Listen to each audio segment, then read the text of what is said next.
Il existe un moment dans la vie financière de chaque personne où tout bascule. Jusque-là, l'argent semble être un fardeau qu'il faut poursuivre sans répit. Mais un jour, la dynamique s'inverse. Ce n'est plus toi qui travailles pour l'argent, c'est lui qui travaille pour toi. Ce moment s'appelle la courbe de la richesse. C'est le point où tes décisions passées commencent à produire des résultats sans effort supplémentaire. Pourtant, avant d'y arriver, il faut gravir une pente longue et silencieuse, faite de sacrifices et de constance. C'est là que la majorité abandonne, pensant que rien ne change, alors qu'en réalité tout commence. Au début de la courbe, chaque gain dépend directement de ton temps et de ton énergie. Tu échanges des heures contre des euros, et chaque effort semble minuscule face à l'immensité du but.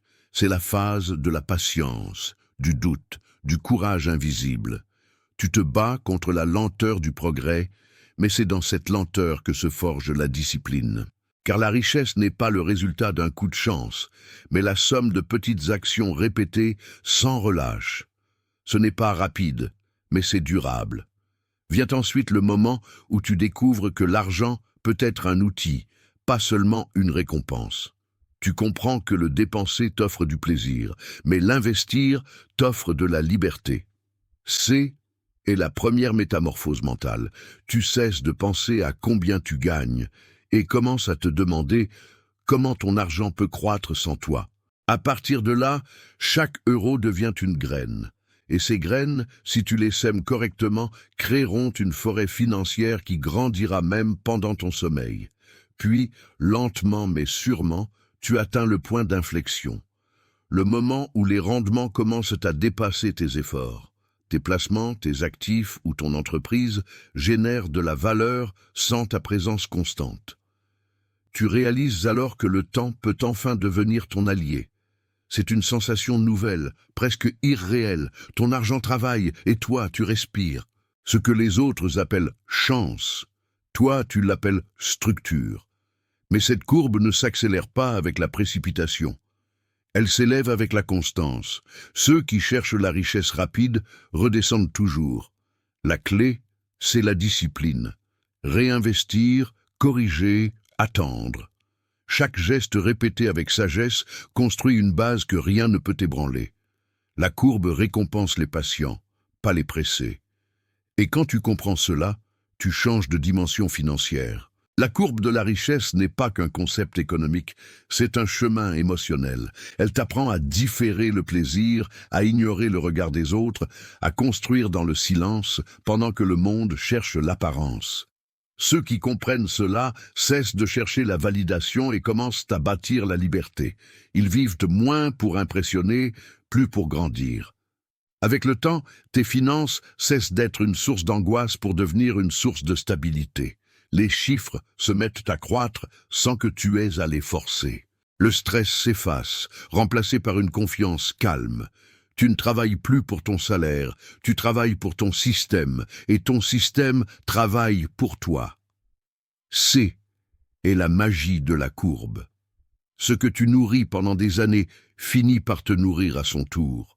Ce moment n'est pas réservé à une élite. Il est accessible à tous ceux qui acceptent de comprendre la loi du temps et de la constance. Tu n'as pas besoin de plus d'argent. Tu as besoin de plus de stratégie.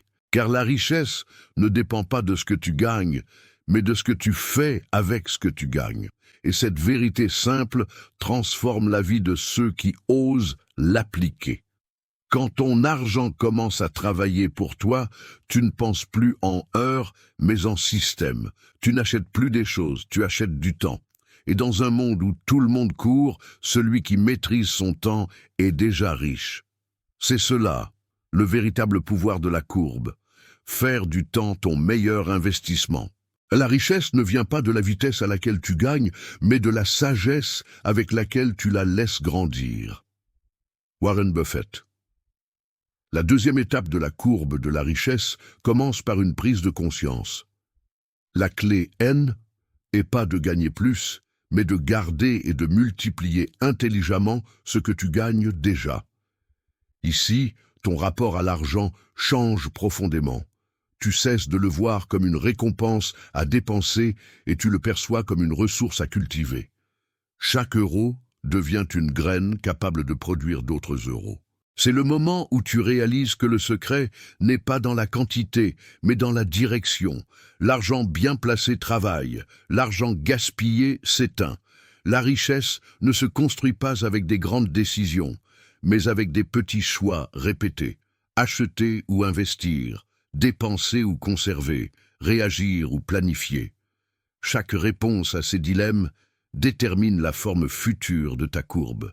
Ceux qui gagnent la partie ne sont pas les plus talentueux, mais les plus constants.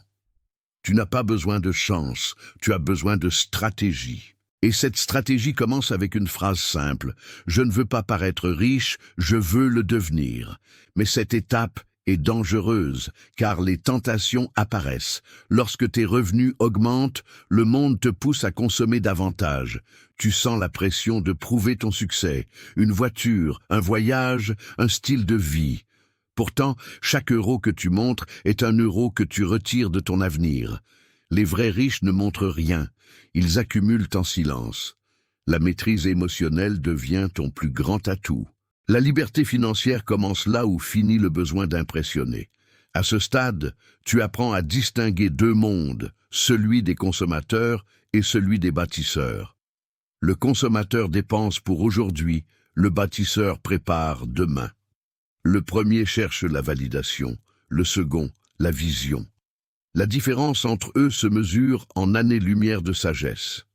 Le bâtisseur sait que le luxe le plus rare n'est pas une montre ou une voiture, c'est le temps libre. Et ce temps, seul l'argent bien investi peut te l'offrir. La courbe commence à se redresser lorsque tu installes des systèmes automatiques. Tes investissements s'enchaînent, tes revenus se multiplient sans ton intervention directe. C'est ici que le mot « passif » prend tout son sens. Chaque placement devient un collaborateur silencieux qui produit pendant que tu dors. L'argent cesse d'être statique, il devient un flux, et ce flux, bien dirigé, ne s'arrête plus. Tu comprends enfin que la liberté n'est pas de ne rien faire, mais de pouvoir choisir quoi faire. Pourtant, cette croissance demande vigilance. Le succès crée souvent l'illusion de l'invincibilité. Certains commencent à prendre des risques insensés, croyant que leur chance est éternelle. Mais la courbe ne pardonne pas l'arrogance. Ce que tu bâtis lentement peut s'effondrer vite si tu oublies la prudence. Le secret, c'est d'avancer comme un stratège, lentement, consciemment, mais toujours vers l'avant. La patience est ta meilleure alliée. Le monde glorifie la rapidité, mais la richesse récompense la constance. Chaque mois où tu restes discipliné, chaque investissement que tu laisses mûrir, chaque dépense que tu refuses, renforce la base de ton empire financier. Le temps devient ton meilleur employé. Pendant que les autres cherchent des raccourcis, tu avances avec direction et sérénité. Dans cette phase, l'éducation financière n'est plus un choix, mais une responsabilité. Tu dois apprendre à lire les marchés, à comprendre les cycles, à anticiper plutôt qu'à réagir, car la richesse ne résiste pas à l'ignorance. Chaque connaissance acquise est une armure contre la peur et une clé vers de meilleures décisions. L'argent aime la clarté, pas le hasard. Puis un jour, sans que tu t'en rendes compte, tu te rends compte que tu n'as plus peur du futur. Ton argent, ton système, ta vision fonctionnent ensemble. Tu es passé du contrôle au leadership. Ce n'est plus l'argent qui te dicte tes choix, c'est toi qui dictes les siens. Et c'est là que la courbe atteint un nouveau niveau, celui de la maîtrise. La richesse commence le jour où tu cesses de courir après l'argent et que tu apprends à le diriger. Robert Kiyosaki. Dans la troisième étape de la courbe de la richesse, tu découvres une vérité que peu osent t'affronter. Le plus grand obstacle à ton succès n'est pas le monde extérieur, c'est toi. L'argent obéit à la mentalité de celui qui le détient. Si ta pensée reste limitée, ta richesse le sera aussi. Beaucoup gagnent plus, mais restent prisonniers de leurs vieilles croyances. Ils pensent encore comme des employés alors qu'ils sont devenus investisseurs. À ce stade, tu apprends que la richesse durable commence abordant esprit avant de écrire dans les chiffres. Cette phase demande une maturité nouvelle. Tu ne cherches plus simplement à accumuler, mais à protéger. Chaque euro que tu possèdes doit avoir une mission, un rôle, un but précis. Le laisser inactif, c'est lui permettre de s'éteindre. Les riches ne laissent jamais leur argent dormir. Ils le placent, le déplacent, le réinvestissent. L'argent qui stagne meurt. Le tien doit respirer, circuler, se multiplier. C'est ainsi qu'il devient ton employé et non ton maître. Mais la croissance rapide attire aussi des dangers invisibles, l'excès de confiance, la distraction et l'arrogance. Beaucoup, en voyant leurs revenus exploser, se croient intouchables. Ils prennent des risques démesurés, investissent sans comprendre et oublient les fondations qui les ont menés là. La courbe de la richesse est implacable avec ceux qui oublient la prudence. Elle récompense la lucidité, pas la vanité. Garde la tête froide, même lorsque ton compte est chaud. La véritable force du riche n'est pas sa fortune, mais son contrôle. Celui qui maîtrise ses émotions domine les marchés, les affaires et le temps.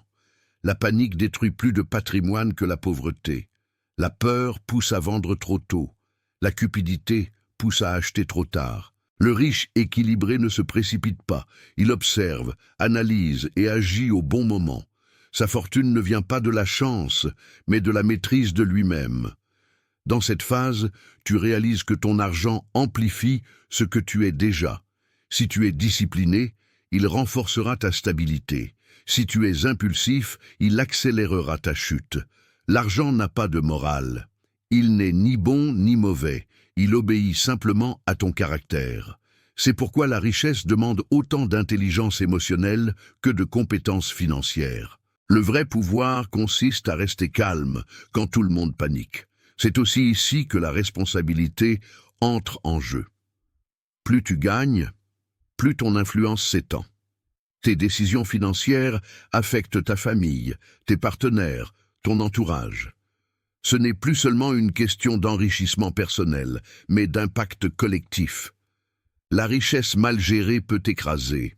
Bien dirigée, elle élève. Tu n'es plus un joueur, tu es devenu un gardien.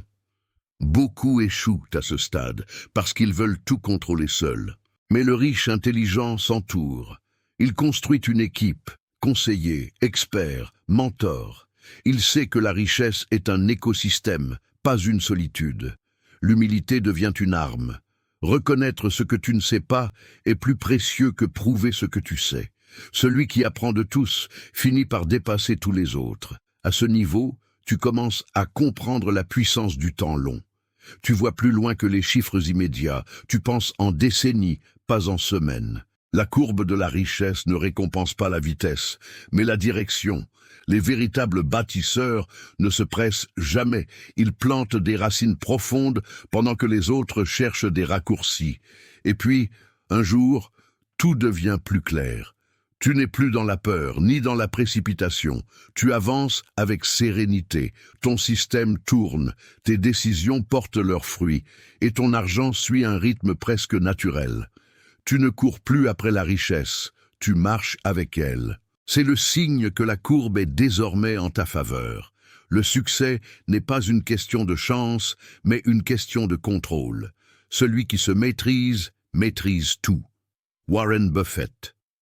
Dans cette quatrième étape, la courbe de la richesse cesse d'être une simple progression financière et devient un mode de vie.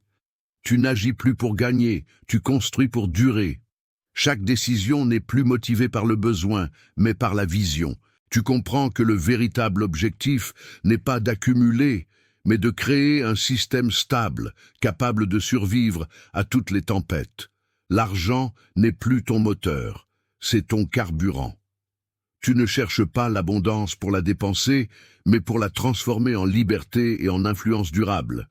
Cette étape t'enseigne que la croissance sans contrôle est une illusion. Tu peux avoir plus, mais si tu ne sais pas structurer, tu perdras tout. La richesse ne se résume pas à un chiffre, c'est une architecture. Elle repose sur 3 piliers essentiels, la stabilité, la diversification et la liquidité.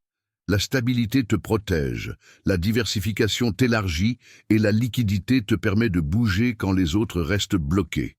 Ce triptyque est le secret de la continuité. Sans lui, même le plus fort finit par tomber. Tu apprends à automatiser tes finances.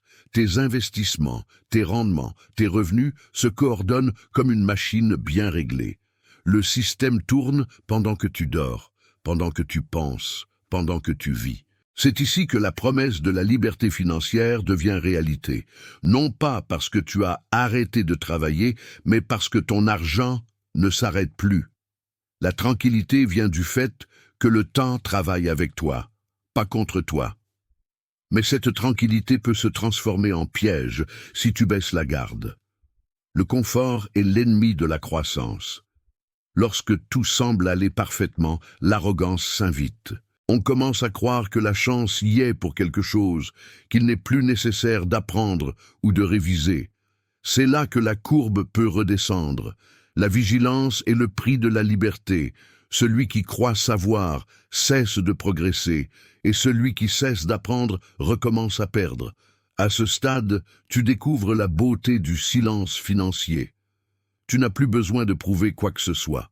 Tes chiffres parlent pour toi, mais tu n'as plus besoin de les montrer.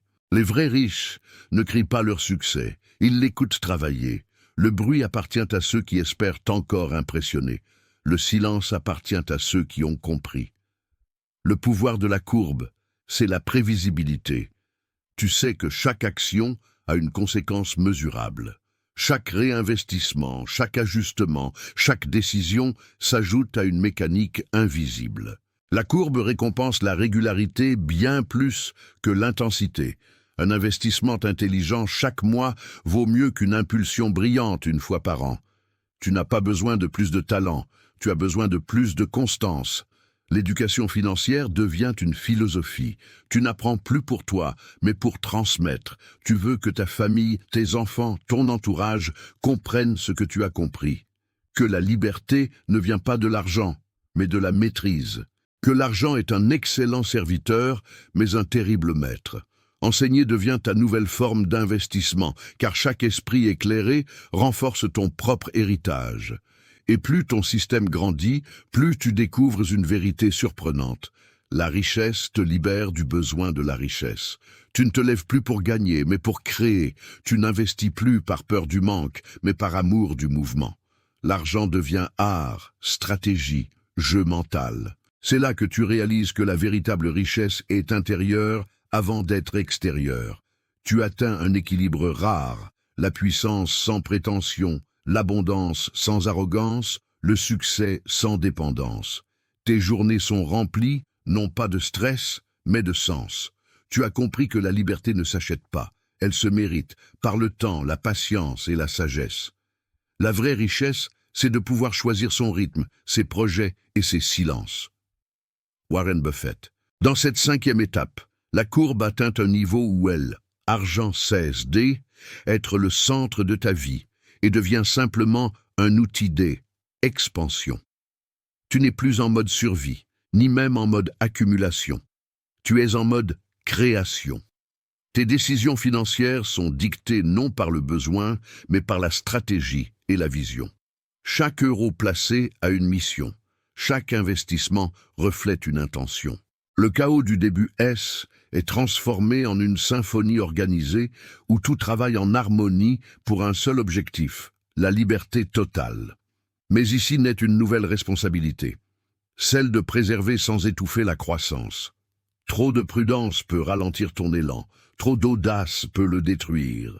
Trouver le juste milieu devient ton art. Le véritable investisseur est comme un capitaine. Il sait quand tisser les voiles et quand les replier.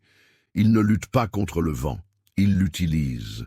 De la même manière, tu apprends à danser avec les cycles économiques, à profiter du mouvement plutôt qu'à le craindre.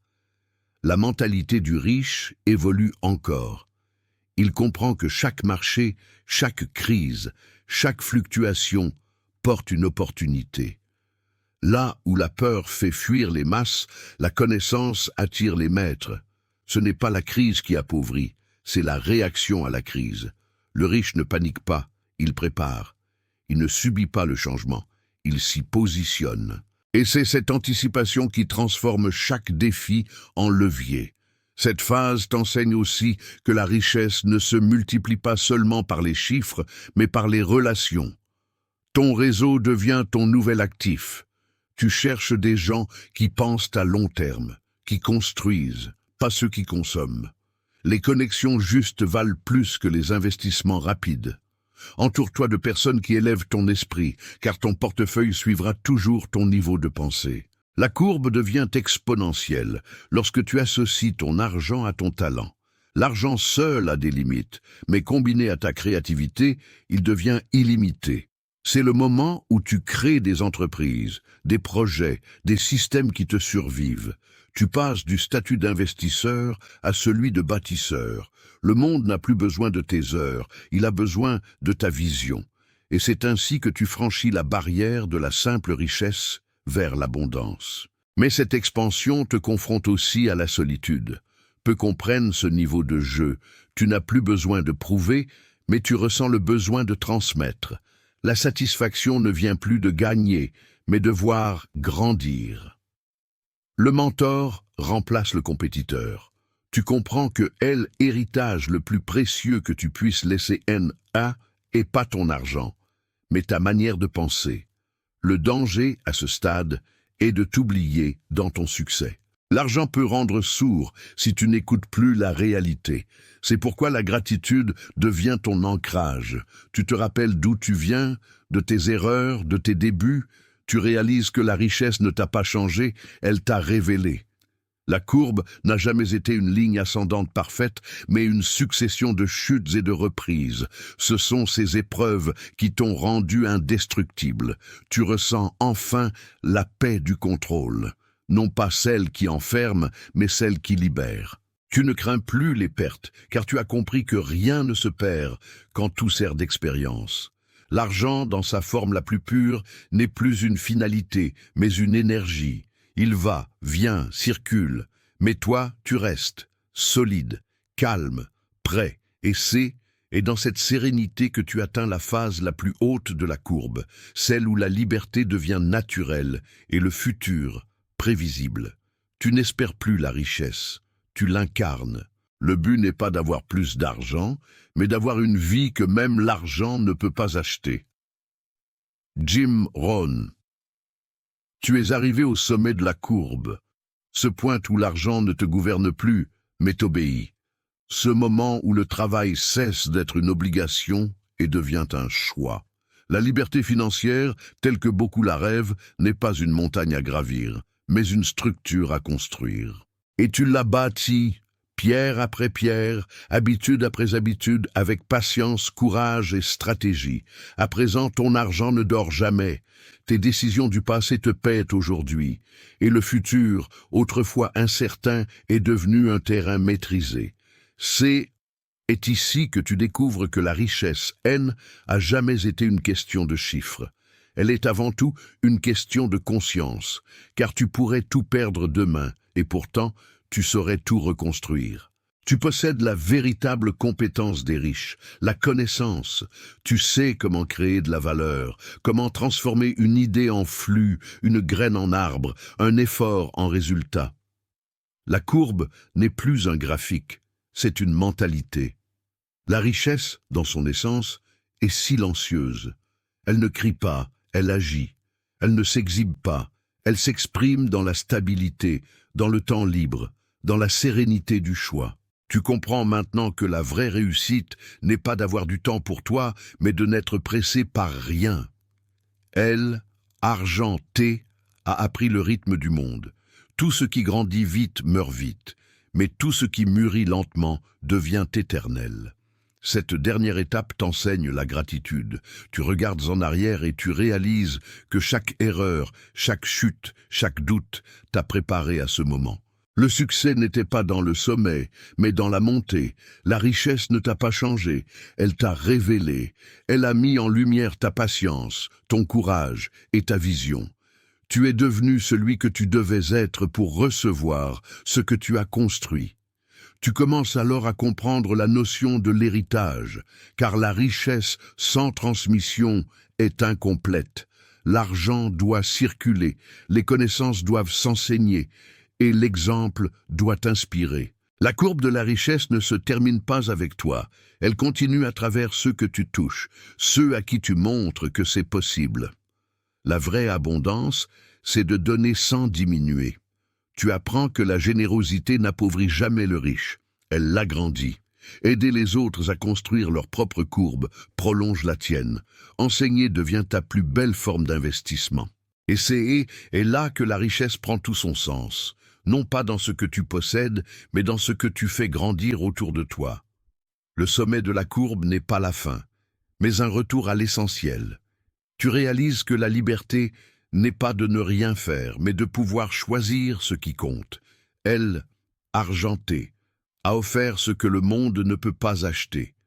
Le contrôle de ton temps, la paix dans ton esprit et la clarté dans tes décisions. Ce n'est plus la richesse qui te définit, c'est ta maîtrise du temps et de toi-même. Tu as compris que la vie financière idéale n'est pas celle où tout est facile, mais celle où tout est cohérent, où ton argent, ton esprit et ton cœur travaillent dans la même direction. C'est cela, la véritable courbe de la richesse, une ligne invisible qui relie le savoir, la constance et la liberté. La liberté financière ne signifie pas avoir beaucoup d'argent, mais savoir que l'argent ne décide plus pour toi. Warren Buffett. Si cette série t'a inspiré, abonne-toi à Riqueza en Foco, la chaîne où nous dévoilons les secrets de la richesse silencieuse, les stratégies réelles des investisseurs et la mentalité des bâtisseurs. Parce qu'au fond, la vraie richesse ne se montre pas, elle se vit.